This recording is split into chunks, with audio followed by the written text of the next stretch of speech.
नमस्कार, and impact में आपका स्वागत है। मैं हूं मनोज सैनी। मुद्दा है निकाय पर नजर। अब नगरीय निकाय चुनाव की तारीख लगभग अप्रैल मार्च में दिखाई देगी, जैसा निर्वाचन आयोग ने संकेत दे दिए हैं, और उससे लगता है कि अब ज्यादा दिन नहीं बचे। इसलिए भारतीय जनता पार्टी अलग अलग बैठकें कर रही है, कांग्रेस अपनी बैठकें कर रही है, लेकिन नजर है आदिवासी वोट बैंक पर, क्योंकि पंचायती के चुनाव भी होना है निकाय के साथ, और कई ऐसे नगर पंचायत है जहां भी चुनाव होंगे जो निकाय के अंतर्गत ही आएंगे। तो सवाल यह है कि आदिवासी वोट बैंक किस तरफ जाएगा। 21% वोटर्स का साथ जिसको मिलेगा उसकी बात बन जाएगी। निकाय पर नजर है, आदिवासी वोट बैंक पर बीजेपी की नजर के साथ साथ कांग्रेस भी सामने आदिवासी वोट बैंक को साधने के लिए एक अलग तरह की रणनीति बना रही। प्रभारी मुकुल वासनिक ने इसकी कमान संभाली है, लेकिन हमने देखा कि जैसे ही भारतीय जनता पार्टी की कार्य समिति घोषित हुई तो उसमें आप ध्यान देखिए कि काल सिंह भावरा जैसे लोग सबको स्थान मिला है, और ये बता रहा है कि आदिवासी वोट बैंक पर दोनों ही पार्टियों की नजर है। बात अकेले आदिवासियों की नहीं है, बात तो यह भी है कि कैसे नगरीय निकाय के चुनाव जीते जाए। आदिवासी बाहुल्य में तो जिम्मेदारी अलग दिखाई देगी, लेकिन उसके अलावा भी आप देखिए दूसरी तरफ भारतीय जनता पार्टी एक अलग बैठक करने जा रही है, जिसमें चर्चा होगी टिकट वितरण पर कि आखिर किसको टिकट दिया जाए, कैसे लोग मैदान में उतारे जाए, और कांग्रेस लगातार इस पर काम कर रही है। इस वक्त संदीप मिश्रा मेरे साथ जुड़ रहे हैं, संदीप से समझ लेते हैं। संदीप, निकाय पर नजर है और सबसे बड़ी जिम्मेदारी इस बार देख रहे हैं हम कि नगर पंचायतों के जो चुनाव होंगे उसमें आदिवासी वोट बैंक बड़ा महत्वपूर्ण भूमिका निभाएगा, और इस पर दोनों पार्टियों की नजर है। बिल्कुल, भाजपा कांग्रेस दोनों ही पार्टियां आदिवासी वोट बैंक को साधने में लग गई हैं। अगर हम बात करें, सबसे पहले कांग्रेस पार्टी की बात करना चाहेंगे। कांग्रेस पार्टी की अगर हम बात करें तो कांग्रेस पार्टी आजादी से लेकर के अभी तक कांग्रेस ने आदिवासियों के लिए क्या किया है वो फीडबैक भी कांग्रेस पार्टी जुटा रही है। एक गजट तैयार किया जा रहा है कांग्रेस पार्टी की ओर से कि आदिवासियों के उत्थान के लिए कांग्रेस की सरकारों ने आज तक क्या किया है, केंद्र की बात हो या राज्य सरकार की। तो दोनों ही सरकारों का यहां पर एक गजट तैयार किया जा रहा है कांग्रेस पार्टी की ओर से, और फिर वो आदिवासियों के बीच जाकर के बताया जाएगा कांग्रेस की ओर से कि आपके लिए कांग्रेस पार्टी की ओर से क्या क्या किया गया, कांग्रेस की सरकारों की ओर से क्या किया गया आपके उत्थान के लिए। और वहीं अगर हम भारतीय जनता पार्टी की ओर से आते हैं तो भारतीय जनता पार्टी कुछ अलग ही मूड में दिख रही है। भाजपा जिस तरह से सभी समाज को, सभी जातियों को कहीं न कहीं लेकर के चलती है, उसमें भी भाजपा की अगर हम बात करें तो आदिवासी वोट बैंक को साधने के लिए भी अलग से भारतीय जनता पार्टी ने रणनीति तैयार की है। कांग्रेस को देखते हुए भारतीय जनता पार्टी 19 के बजाय 20 यहां साबित नजर आ रही। अलग अलग तरह से कार्यक्रम आयोजित किए जा रहे हैं भाजपा की ओर से, और आज उसी कड़ी में अगर हम बात करें तो सभी जिला अध्यक्षों की बैठक आयोजित की गई है भारतीय जनता पार्टी प्रदेश कार्यालय में, जिसमें मुख्यमंत्री शिवराज सिंह चौहान, बीजेपी प्रदेश अध्यक्ष बीडी शर्मा सहित पार्टी के वरिष्ठ नेता प्रदेश संगठन महामंत्री सुहास भगत भी मौजूद रहेंगे, सह संगठन मंत्री उपलब्ध मौजूद रहेंगे, और इसमें बड़ी रणनीति तैयार की जाएगी 16 नगरीय निकाय चुनाव को लेकर के। जी ठीक है संदीप, आप बने रहिए। मेरे साथ इस वक्त यशपाल सिंह सिसोदिया जुड़ गए हैं, कांग्रेस भारतीय जनता पार्टी के विधायक है। यशपाल जी, आपका बहुत स्वागत है। क्या कहेंगे, बैठकें भी लगातार बैठकों का दौर जारी है, और इस बैठकों के दौर के बीच में सबसे बड़ी नजर मुकुल वासनिक आ रहे हैं, वो 30 तारीख तक यहां रहने वाले हैं। दूसरी तरफ हमने देखा कि जब बीजेपी कार्य समिति की घोषणा हुई तो उसमें उस क्षेत्र पर जरूर ध्यान दिया गया जहां जयस का वर्चस्व बढ़ता हुआ दिखाई दे रहा है। मनोज जी, देखिए, मुकुल वासनिक जी आवे या राहुल गांधी आवे, कांग्रेस का कोई भी पर्यवेक्षक आवे, भारतीय जनता पार्टी के संगठन से इनको कोई सरोकार नहीं रखते हम लोग, इनका हमारा कोई फर्क भी नहीं पड़ता है। ये आयातित है, ये आते हैं और चले जाते हैं। और अभी तो ये स्थिति बन रही है कांग्रेस की, आप देख रहे हैं कि नगरीय चुनाव, नगरीय प्रशासन के चुनाव, नगर पालिका नगर निगम के चुनाव को लेकर के अगर पर्यवेक्षक आते हैं स्थानीय स्तर पर, अभी देखिए न रुई है न कपास है और लट्ठम लट्ठा चल रहा है। मंदसौर के कार्यालय पे कांग्रेस के कार्यालय में झगड़ा हो गया, 6-6 साल के लिए निष्कासित हो गए। रतलाम जावरा की तरफ गए तो वहां झगड़ा हो गया, कहीं और गए तो वहां झगड़ा हो गया। कांग्रेस अनुशासित नहीं है। कांग्रेस जो संगठन है उस संगठन में तालमेल और समन्वय का अभाव है। और जैसा कि आपने कहा है कि भारतीय जनता पार्टी में बैठकों का दौर चल रहा है, भारतीय जनता पार्टी के संगठन को चालना देने का काम करते हैं हमारे वे संगठन के पुरोधा जो जनसंघ के जमाने से, भारतीय जनसंघ के जमाने से जनता पार्टी को सींचने का अभी भी काम कर रहे हैं। हमारे यहाँ निरंतरता बनी रहती है। हमारे यहाँ अगर आज जिलाध्यक्षों की बैठक, मुख्यमंत्री जी भी रहेंगे, माननीय प्रदेश अध्यक्ष भी रहेंगे, माननीय संगठन महामंत्री जी भी रहेंगे, तो हम कोई वहां पर कोई गुटी राजनीति की बात थोड़ी करते हैं क्या। हम तो नगर पालिका नगर निगम के चुनाव की तैयारी में हैं। और आपने जहां तक जयेश का कहा है, भारतीय जनता पार्टी प्रारब्ध से ही वनवासी क्षेत्र में, आदिवासी क्षेत्र में, जिसको कि कांग्रेस का बेल्ट कहा जाता है, उसमें लगातार हम संघर्ष कर रहे हैं। हम जयेश को लेकर के थोड़ी घबराए हुए हैं क्या? हमारी तो ताकत, हमारी मजबूती, और हमने वो करके भी दिखाया। झाबुआ में हमको सफलता भी मिली है, सफलता भी मिली है।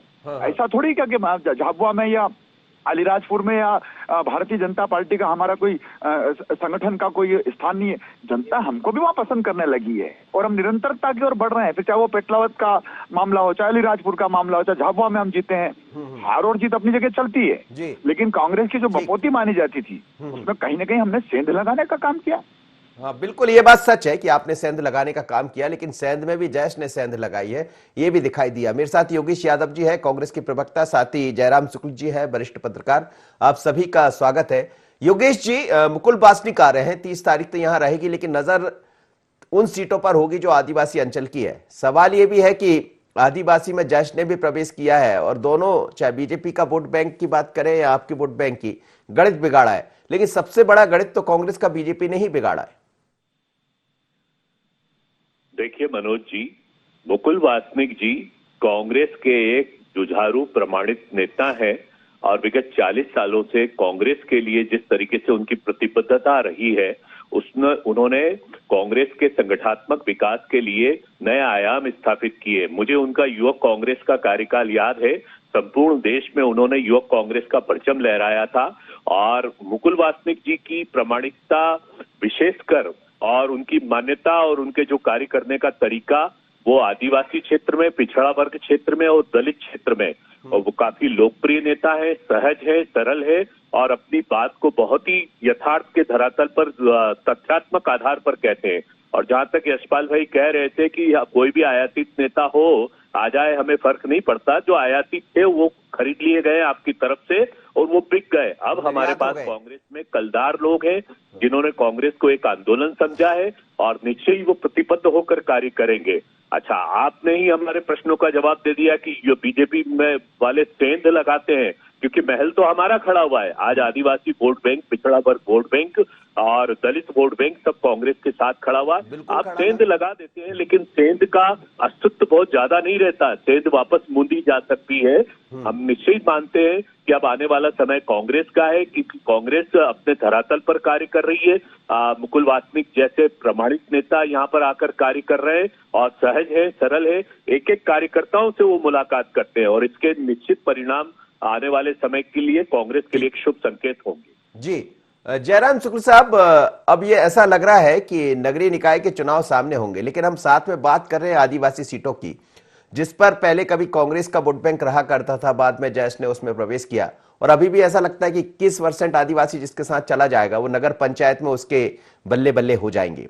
क्या आपको लग रहा है, दोनों ही दलों की नजर है, बीजेपी की कार्य समिति को आप देखेंगे तो निश्चित रूप से उसमें स्थान दिया है और उन स्थानों से लोगों को चयन किया गया है जो कहीं ना कहीं आदिवासी क्षेत्र में अपनी पैठ रखते हैं।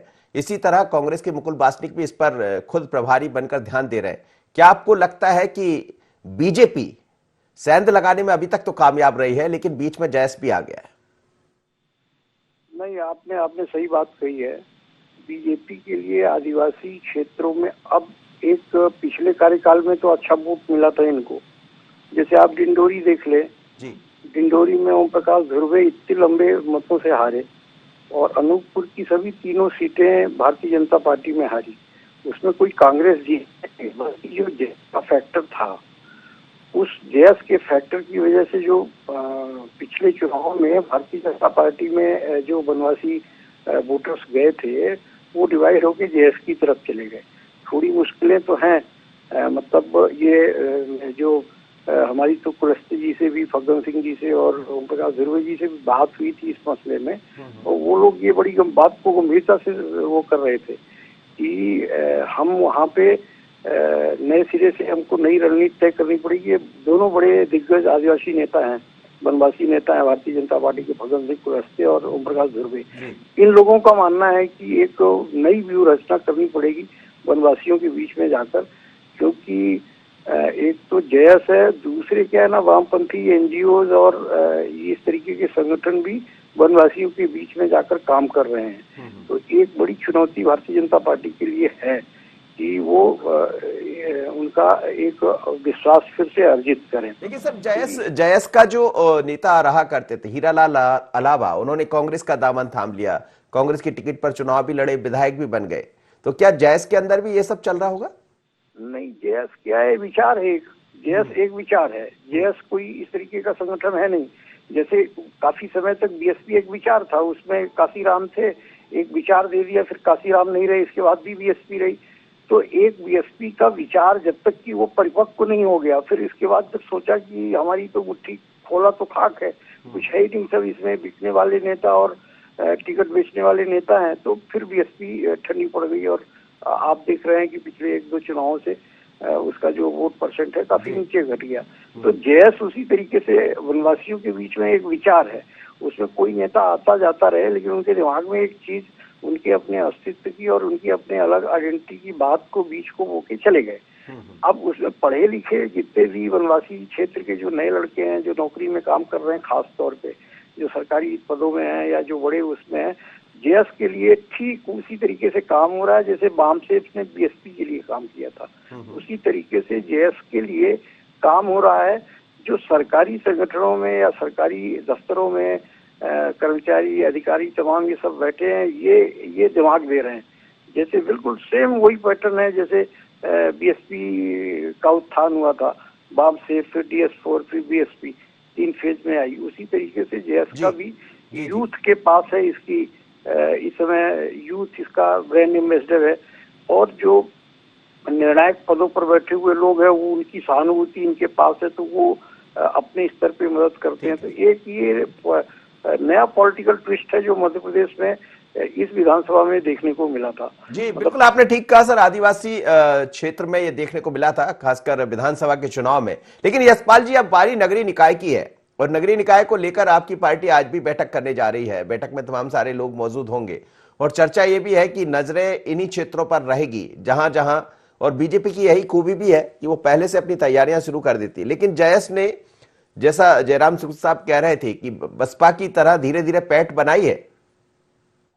देखिए मनोज जी, जयस का आगमन और जयस पर अगर अपन चर्चा कर रहे हैं या जयस को आपने इस मैटर में शामिल किया, तो ये तो कांग्रेस के लिए चिंता का विषय है। आज कांग्रेस का धरातल और धरा कहाँ है? कांग्रेस किस मुकाम पर खड़ी हुई है? आज अगर जयस को लेकर के बात की जा रही है तो कांग्रेस, तो फिर इसका मतलब कांग्रेस जो 100 साल पुरानी कांग्रेस है, लंबी पारी खेलने वाली कांग्रेस है, आज उसकी चर्चाएं विलुप्त होती जा रही है, समाप्त होती जा रही है। और जहां तक अभी कांग्रेस के प्रवक्ता बता रहे थे कि मुकुल वासनिक जी बड़ा सरल है, सहज है, अच्छा व्यक्तित्व है, तो इनको पहले ही बुला लेते। आपने इसके पहले के जो प्रदेश प्रभारी बनाए थे, इसका मतलब वो सरल नहीं थे, वो कठोर थे, वो अनुशासनहीनता को पसंद करते थे, जो भी है। लेकिन आज अगर भारतीय जनता पार्टी, देखिए मनोज जी, चलता है वो तो आप क्या भी देखिए, अब हम देख रहे हैं कि दूसरे हो गए प्रभारी भारतीय जनता पार्टी के, पहले कोई और रहा करते थे। ये तो एक प्रक्रिया का हिस्सा है। नहीं, तो मेरा कहना है कि हमारे तो सभी सरल और सहज होते हैं। हमने कभी नहीं कहा कि वो सरल और सहज हो गए, वो ये सरल और सहज आ गए, इसका मतलब वो सरल और सहज ही थे। भारतीय जनता पार्टी की देखिए नगर पालिका, नगर निगम की अगर मैं मनोज की बात करूंगा तो देखिए 16 नगर परिषद महापौर, 16 में से 16 भाजपा के रहे हैं। और अगर आप इतिहास देखें तो मंदसौर जैसे शहर में 30 साल से हम लोग जनता की सेवा कर रहे हैं। हमारा जो स्थानीय स्तर पर जो हमारा भारतीय जनता पार्टी का जो संगठन है, पार्षद है, नगर पालिका अध्यक्ष है, नगर निगम महापौर है, ये संगठन की राह पर काम करते हैं। कांग्रेस में तो एक आध बार कोई महापौर बन जाएगा, दूसरी बार फिर हार जाएंगे। 30-40 साल का इतिहास रचने वाली परिषद है मनोज जी। मंदसौर उसका उदाहरण है। लेकिन आप उदाहरण दे रहे हैं 30 साल का, ये कौन सा गणित है जो 30 साल से चल रहा है? आप ऐसा क्या कर रहे हैं? ऐसा कर रहे हैं कि हम जनता की सेवा कर रहे हैं, हम संगठन के बीच में रहते हैं, हम अनुशासन करके काम करते हैं। अभी देखिए मंदसौर के चुनाव तो दूर है, नगर पालिका के पूरे मध्य प्रदेश में मंदसौर के कांग्रेस के कार्यालय पर जूतम फेंक हो गई। वरिष्ठ नेताओं को 6 साल के लिए निष्कासित कर दिया। टीम आगे चलती है, बटुक शंकर जी आते हैं तो उनके सामने इस प्रकार से अनुशासनहीनता होती है। कांग्रेस आगे अगर आप देखें तो जावरा में, रतलाम में फिर झगड़ा हो गया, फिर आगे चलो तो आगे झगड़ा हो गया। कांग्रेस के कार्यालयों में तो पुलिस के संरक्षण में बैठक होती है मनोज जी, और आज भारतीय जनता पार्टी की प्रदेश स्तर वगैरह बैठक हो रही है। तो नगर पालिका, नगर निगम चुनाव को लेकर के हमने पहले से ही कमर कस रखी है। जी यशपाल जी, यशपाल जी जो कह रहे थे योगेश जी, यही कुछ अलग है भारतीय जनता पार्टी में, लेकिन हम देख रहे हैं कि कुछ दिन पहले कमलनाथ जी ने तमाम सारे आदिवासी जिलों के पदाधिकारियों को बुलाया था, उसके बाद मुकुल वासनिक अलग लगे। तो क्या कांग्रेस ने यह सबक ले लिया है उपचुनाव से कि कुछ भी हो जाए पर थोड़ी ना थोड़ी वापसी करके दिखाना है? हालांकि पिछले चुनावों को हम देखें तो सब कुछ बीजेपी के पास था। योगेश जी, किया जैस के संदर्भ में मैं उस परिभाषा को बिल्कुल इंगित करता हूं कि जैस एक विचार है और जो विचार हमेशा कांग्रेस के साथ है। आज उनके संयोजक अलावा जी हमारे विधायक हमारे साथ है। इसका मतलब है आदिवासियों का विचार हमेशा कांग्रेस के साथ निरंतर रहा है, आजादी के पहले भी और आजादी के बाद भी, चाहे वो सरस मुंडा जी हो, चाहे हमारे सांडिया भील हो। एक विचार लेकर पार्टी कार्य करती है और आजादी के आंदोलन में आदिवासियों का एक महत्वपूर्ण योगदान रहा है। उसी विचार के अंतर्गत, श्रृंखला के अंतर्गत कांग्रेस चली आ रही है और कांग्रेस अतिरेक में नहीं कह रही ये बात, ओवर कॉन्फिडेंस नहीं है, लेकिन कांग्रेस प्रताड़ित हुई है, पराजित नहीं हुई है। 2018 का परिणाम हमारे सामने है। हम प्रताड़ित जरूर हुए, हम धोखा जरूर खाए, खरीद फरोख्त जरूर हुई है, लेकिन कांग्रेस पराजित नहीं हुई। धोखे के साथ वो तो कल दिग्विजय सिंह जी ने खुद मान लिया है कि जनता की अदालत में हम खरे नहीं उतरे। उन्होंने देवास में कहा है इस बात को। नहीं, वो बिल्कुल मैं कह रहा हूं आपको कि उस समय जो जनता ने धोखा और भ्रम खाया था तो वो हमारे पर प्रताड़ना मिली है, लेकिन हम ये नहीं कहें कि हम पराजय स्वीकार करके घर बैठ जाएं।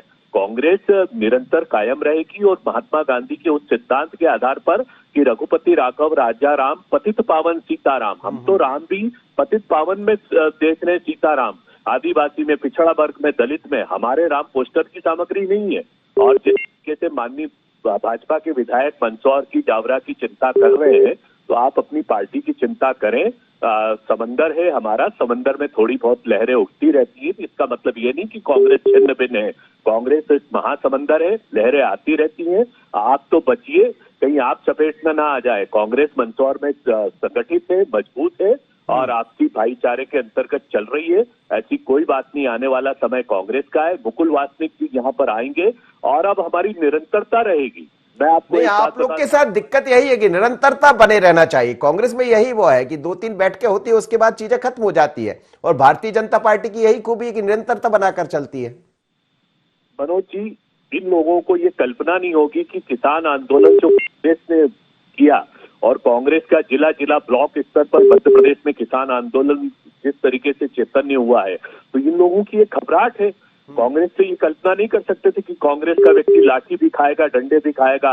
माता बहनों ने अत्याचार भी भोपाल में सहन किए। तो आने वाला समय कांग्रेस के जुझारू लोगों का समय है और कलदार लोग संघर्ष करने के लिए बिल्कुल तत्पर है। और जो आयातित थे वो खरीद लिए, जो प्लास्टिक के लोग थे वो जमा हो गए आपके पास। अब तो उन प्लास्टिक के और चटकदार लोगों को आप संभाल कर चलिए, वो कहीं आपके वहां से और कहीं नहीं भाग जाए। जयराम साहब, यही एक वो रहता है कि भारतीय जनता पार्टी निरंतरता बनाए रखती है और कांग्रेस में निरंतरता का अभाव रहता है। लेकिन अभी हम देख रहे हैं कि उपचुनाव के बाद से जो उम्मीदें थी कि शायद कांग्रेस सिमट जाएगी, पर धीरे धीरे कर चाहे आप वर्तमान में जो मुद्दा चल रहा है किसानों का, उसको लेकर देख लें या बैठकों का दौर देख लें, कांग्रेस के दिग्विजय सिंह भी लगातार अलग अलग क्षेत्रों में पहुंच रहे हैं। क्या कांग्रेस ने ये मानकर चल रही है कि कुछ ना कुछ करना ही पड़ेगा, जब ही वापसी हो पाएगी? देखिए, कांग्रेस के लिए तो करो और मरो, डू एंड डाई की स्थितियां हैं, तो इसलिए तो करना ही पड़ेगा। रही बात इस चुनाव में भारतीय जनता पार्टी की, तो भारतीय जनता पार्टी तो चुनाव का रिजल्ट आता है दूसरे दिन से इलेक्शन मोड पे आ जाती है। अब शिवराज सिंह जी के भाषण देखिए, हर भाषण में उनको इलेक्शन के अंदाज में ही जैसे चुनाव लड़ रहे हो देते हैं। तो भारतीय जनता पार्टी का तो ये सगल है कि एक चुनाव हुआ और फिर दूसरे दिन से फिर से उस इलेक्शन मोड पे कार्यकर्ताओं का प्रशिक्षण, ऐसा कार्यक्रम उनको दे देते हैं कि कार्यकर्ताओं को कहीं कोई फुर्सत नहीं मिलती। दरअसल क्या ना, भारतीय जनता पार्टी के पास एक क्वार्टर तो है ही, एक पूरा एक नियोजन है जो ऊपर से लेकर नीचे तक कार्यकर्ताओं को इंगेज रखता है। कांग्रेस में कभी ऐसा हुआ करता था, लेकिन कांग्रेस में ये सब स्कैटर्ड। देखिए, कांग्रेस एक बड़ी अच्छी कॉर्डर बेस्ड पार्टी थी।